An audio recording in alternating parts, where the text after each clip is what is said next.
Yan na po guys, oh. So ito po yung end result. Pag malapit na siyang, actually luto na siya, malambot na. Ayan.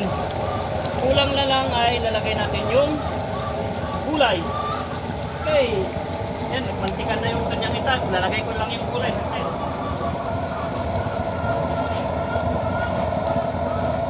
So sa gulay po, usually nilalagay namin sayote. Eh kanina yung nagpunta ako sa palengke, yung sayote nila tumutubo na eh. Magulang na masyado. Baka mas mahirap pa yung maluto kaysa itong manok. So ito, kaya binili na lang namin. Yan, hugasan ko na ha. Hugasan ko na to ha. Yan. Ito. Ang gulay na lalagyan namin. Bumbok. Tawag namin dyan sa Benguet.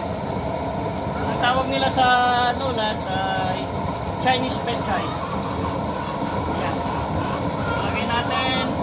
Lagay natin. Bahala ng malalaki ang hiwa.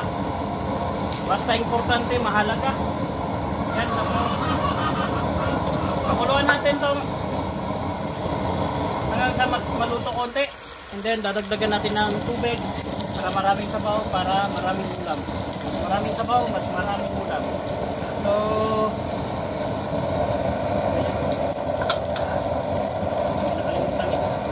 So yan po yung pinagpikan natin mga kabaka. At sa pangbaka pa rin tayo. Makikita nyo mga baka pa rin yung mga nandyan.